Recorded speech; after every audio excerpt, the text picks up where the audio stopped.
മത്തായി എഴുതിയ സുവിശേഷം 2-ാം അധ്യായം. ഹെരോദ രാജാവിൻ്റെ കാലത്ത് യേശു യഹൂദിയിലെ ബേത്ലഹേമിൽ ജനിച്ച ശേഷം കിഴക്ക് നിന്ന് വിദ്വാൻമാർ യെരൂശലേമിൽ എത്തി. യഹൂദന്മാരുടെ രാജാവായി പിറന്നവൻ എവിടെ?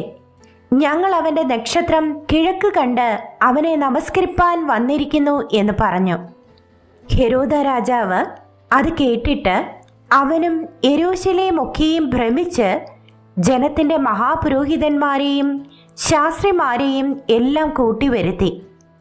ക്രിസ്തു എവിടെയാകുന്നു ജനിക്കുന്നത് എന്ന് അവരോട് ചോദിച്ചു.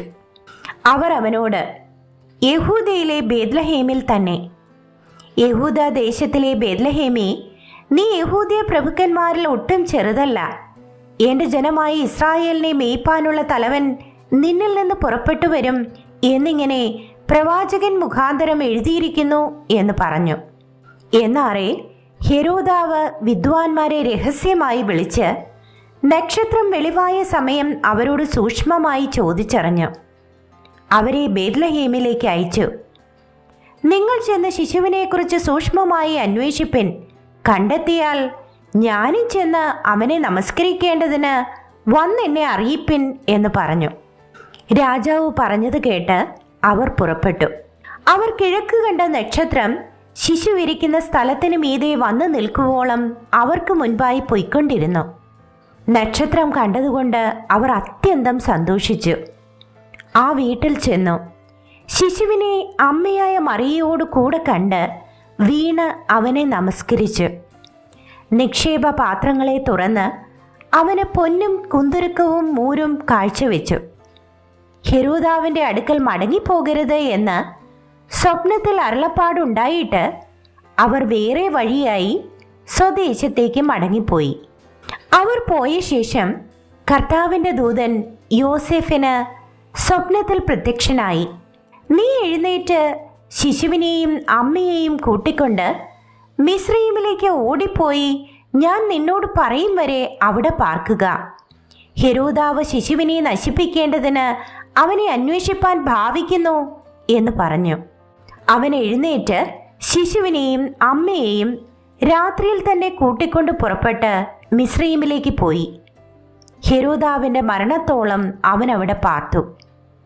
മിസ്രയീമിൽ നിന്ന് ഞാൻ എൻ്റെ മകനെ വിളിച്ചു വരുത്തി എന്ന് കർത്താവ് പ്രവാചകൻ മുഖാന്തരം അരുളി ചെയ്തത് നിവൃത്തിയാകുവാൻ സംഗതി വന്നു. വിദ്വാൻമാർ തന്നെ കളിയാക്കി എന്ന് ഹെരോദാവ് കണ്ട് വളരെ കോപിച്ചു. വിദ്വാൻമാരോട് ചോദിച്ചറിഞ്ഞ കാലത്തിനൊത്തവണ്ണം 2 വയസ്സും താഴെയുമുള്ള ആൺകുട്ടികളെയൊക്കെയും ബേത്ലഹേമിലും അതിൻ്റെ എല്ലാ അതിരുകളിലും ആളയച്ച് കൊല്ലിച്ചു. റാമയിൽ ഒരു ശബ്ദം കേട്ടു, കരച്ചിലും വലിയ നിലവിളിയും തന്നെ. റാഹേൽ മക്കളെ ചൊല്ലി കരഞ്ഞു. അവർ ഇല്ലായ്കയാൽ ആശ്വാസം കൈക്കൊള്ളുവാൻ മനസ്സില്ലാതിരുന്നു എന്ന് ഇരമ്യ പ്രവാചകൻ മുഖാന്തരം അരുളി ചെയ്തത് അന്ന് നിവൃത്തിയായി. എന്നാൽ ഹെരോദാവ് കഴിഞ്ഞു പോയ ശേഷം കർത്താവിൻ്റെ ദൂതൻ മിസ്രയീമിൽ വെച്ച് യോസേഫിന് സ്വപ്നത്തിൽ പ്രത്യക്ഷനായി.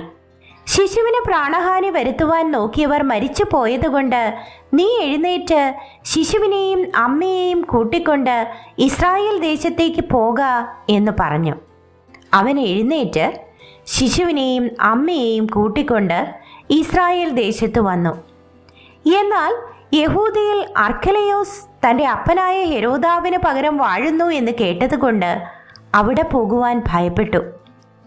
സ്വപ്നത്തിൽ അരുളപ്പാടുണ്ടായിട്ട് ഗലീല പ്രദേശങ്ങളിലേക്ക് മാറിപ്പോയി.